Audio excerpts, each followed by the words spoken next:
As the coronavirus has subtly but smoothly turned the dial from free country to surveillance police state, I'm reminded of a book written by somebody who really did live in a genuine police state.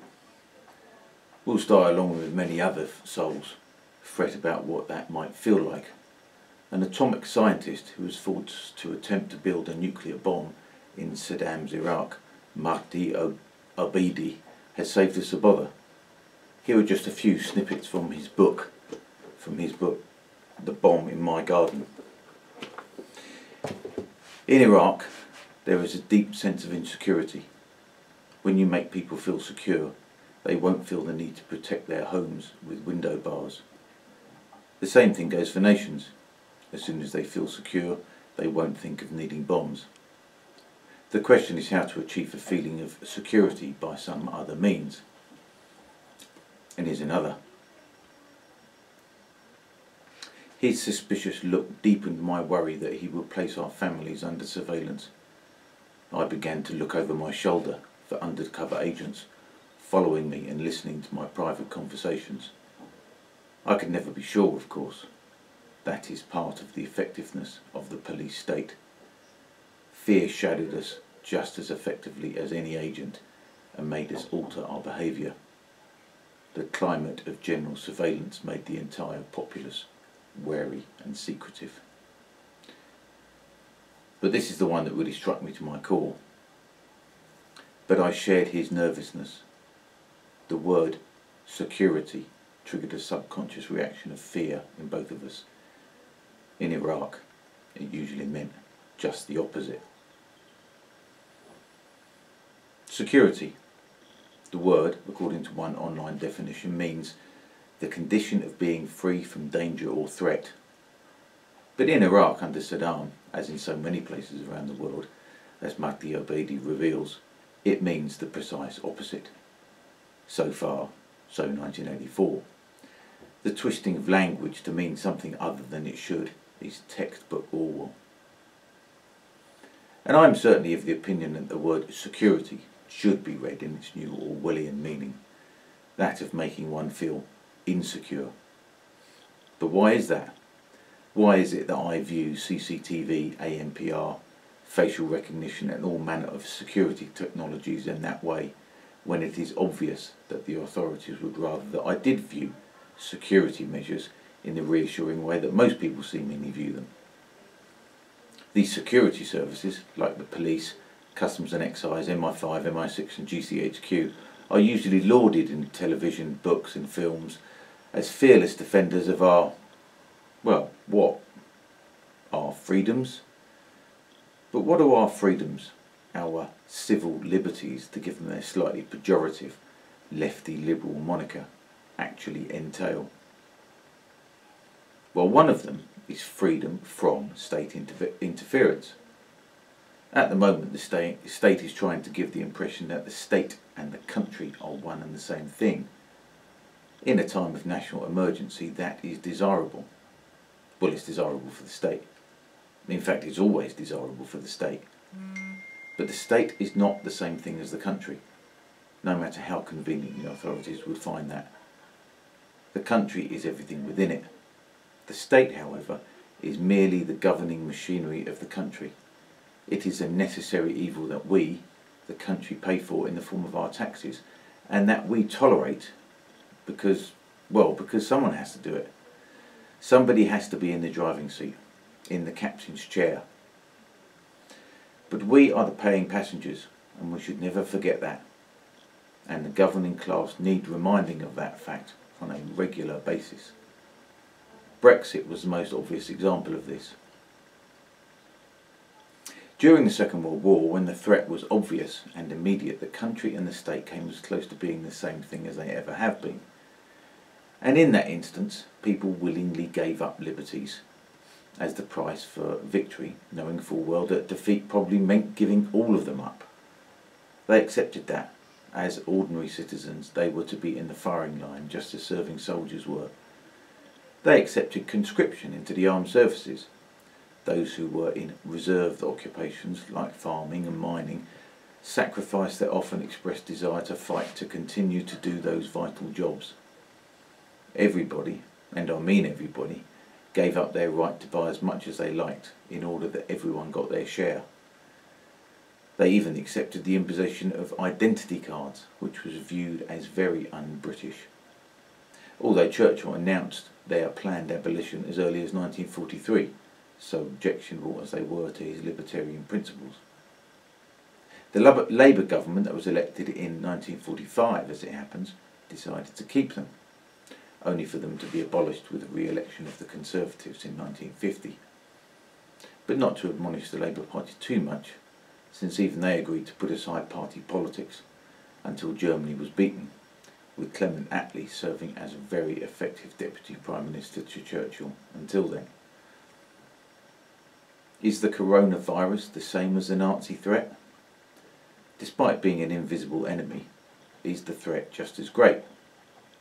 Are these sacrifices that we are being asked to make in the same spirit as those in World War II? Although the tone of the sacrifice has changed in the last week from guidance to an instruction. Is an instruction the same as an order? It certainly seems so, and with that instruction from our Prime Minister, our society seems, at least for the moment, to have crossed the Rubicon. We now have the governors issuing orders to the population. That's pretty serious, if you ask me, because it has altered the entire premise of a free society, namely that the government exercises power in our name. For we never agreed to this lockdown. It is an edict handed down from on high. Usually we give up freedoms because governments have a manifesto that we, in theory, agree to when we vote them into office. I say in theory because in the case of the European Union, we are just given instructions that we are to follow. So maybe it's not that different after all. But the difference now is that now free, or hopefully soon to be free, from the diktats of the EU, we now have a purely British government issuing us orders. So what of our civil liberties? One gets the feeling now that to complain about these restrictions is being portrayed as unhelpful at best, or even unpatriotic at worst. That we should all get behind Boris and the government because they are just doing their best under particularly difficult circumstances. Perhaps they are, perhaps that's true. But the point is that authoritarianism, fascism and tyranny come about not by governments saying we are nasty tyrannical despots and we command obedience to rid the country of Jews, gypsies, communists, fascists, Muslims, white supremacists. Fascism, Nazism and brutal communism come about when governments say something like, we are facing a very serious threat and it is crucial that all citizens get behind the national effort in order to, again, whatever objective is in mind. Any citizens displaying resistance to the noble aim of the nation are to be treated with suspicion. Fascism doesn't usually come about by governments removing people's rights, but by social and public pressure to remove the rights, not of themselves, but of others. One of the truisms of this approach is that it is impossible to remove the rights of others without removing them from yourself. And this idiocy is what tyrants lie in wait for. Although this lockdown is unusual, unique even in human history, in that the curtailing of our hard-won ancient rights and liberties has come about at the stroke of a pen, and rubber-stamped by our Parliament without much in the way of scrutiny. This really is unprecedented, which makes it hard to respond to. And I myself have been largely silent due to the lack of any clearer idea of how to resist, or even if resistance is the correct response, because perhaps compliance is the best response. For someone who's been screaming into the void for a few years now about the erosion of our anonymity, privacy and liberty, it certainly doesn't feel like the best response. It feels like, to be frank, that I'm being taken for a mug. So, what to do? Well, the first is just to pay attention. The temptation of the authorities to expand their power over us will be irresistible, as it always is to people who seek power over others. the temptation to keep those powers when the danger is past will also be irresistible, as it always is to people who get the biggest hard-on from exercising their power over others. And the temptation to shame those who dissent from the official line as reckless, unhelpful, uncaring, selfish, antisocial, and in some way even perhaps treacherous for not getting behind the national effort will also be irresistible to the power-mad control freaks who largely populate the idiot police force and their slightly more intelligent cousins in the security services. One way of focusing your attention is to join a pressure group that focuses solely on matters concerning overmighty government. Big Brother Watch is, I believe, the best of these. They can help you see the wood for the trees and maybe prevent you from getting sucked down conspiracy theory rabbit holes. The second is to use the time we have in enforced idleness to make ourselves better informed, stronger, fitter and more able to cope with the coming economic catastrophe that is now more or less guaranteed. We can all use the time to get fitter. After all, you're not actually doing anything else. And I've always thought that was a bit pathetic to not at least be able to run a mile. I've found during my daily bout of state-sanctioned exercise that I can actually do that, and twice that. I fully expect to be able to triple that by the end of the week. And during our infrequent permissible trips out, we can also use that time to keep an eye on what infrastructure is being erected whilst we're all at home on our sofas. I don't know enough about 5G to make any pronouncements about the health implications, but there does seem to be considerable anecdotal chatter about it. But there are also enormous surveillance implications that come with its use, which, as you can imagine, interest me at least as much.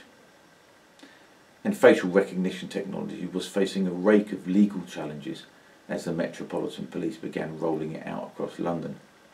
So what better time to get it up and running than during a national curfew? Possession, they say, is 9/10 of the law. If facial recognition is a reality by the time this is over, it will be an awful lot harder to get rid of it than before it was installed. Presented with a fait accompli, resistance is much, much harder. That is, after all, what they did with automatic number plate recognition. No law was passed in Parliament, which in my mind makes it illegal. But as it was quietly introduced without any real debate, it has been a reality for the past 18 years, legal or otherwise. Third is to use the internet whilst we have it and to make connections with like-minded people. It's entirely possible that they may turn it off. After all, YouTube has already wiped David Icke's latest video from their platform for supposedly spreading disinformation about 5G. And try and educate yourself about the best way to protect yourself from the voraciously prying eyes of government. Use a VPN, for instance. I use NordVPN, but there are many out there. Also use the Tor browser. And for Pete's sake, tape over the camera on your computer, at least while you're not using it. And stop taking your phone out with you everywhere you go, or at least buy a Faraday bag for it. They're not expensive. And don't charge your phone by your bedside, unless you want GCHQ listening into your bedroom activities, that is. The fourth is to be determined and insist that when this is over, the Coronavirus Act be repealed in its entirety, without any caveats or exceptions, no matter what the security services may say. That is crucial. We've already seen that you give the police an inch and they'll take a bloody mile. The emergency powers that the Coronavirus Act gives the government puts us, as citizens, on the back foot. I've always advocated resisting extra powers by the authorities before they become law. Now they have become law, we need to push back twice as hard to get them removed when the time comes. There was enough protest about the 2-year duration of the Act to cause the government to reduce it to 6 months, which was undeniably welcome. But be aware that may also have been the plan all along. Introduce far-reaching powers for an unreasonably long time, wait for the protests, and then seemingly make an 18-month climb down. But the fact is that we now live in what amounts to a police state, and will do for the next 6 months at least. That is no cause for celebration. The change from 2 years to 6 months might well be a way of habituating us, getting us used to the restrictions, and also not enforcing the lockdown in too harsh a way, is a way of making us feel that it is not too bad after all. But the legal restrictions will remain in place even if they are liberally enforced. But the powers will be there, ready to be used when the need, as they see it, dictates. And we will have tacitly agreed to it. That is habituation. Or as David Icke calls it, the totalitarian tiptoe. Lastly, and most importantly, have some fucking self-respect. You're a citizen. You're one of the paymasters. It's your taxes that keep this whole show on the road. You pay for the government. They work for you, not the other way round. And remember that when they issue instructions to us. Remember that when you think of all the perks and privileges they get on your coin. I'm not suggesting that Boris and co are not doing a good job under some pretty extreme circumstances. Just like everyone else, I saw the strain on Boris's face. But he wanted this. He's wanted this for over 40 years, and now he's got it. And now he's in intensive care for his trouble, and seemingly fighting for his very life. But I'm hoping that this is his Churchill moment. Cometh the hour, so they say. Cometh the man. Let's hope he pulls through, and let's hope he's up to it. I want him to pull through, and I want him to succeed. I really do. But I don't want him to succeed at the expense of my liberty that has been hard won for over 8 centuries. I'll be damned if I'm going to give it up for the sake of Boris's legacy. So remember that you are a citizen and not just a consumer or a national insurance number. Remember that when they try to make these powers permanent, and remember that that makes you nothing more than a suspect that just hasn't been caught yet. Remember that when they try and roll out facial recognition on the sly while we're being good citizens and are following their instructions by staying at home. Remember that unwarranted surveillance makes you less than a citizen. At best, at the very best, it makes you nothing more than an infant, a child to be looked after forever, an adult in toddler reigns. Because that's the best that it makes you. And the worst, well, is there actually anything worse than that?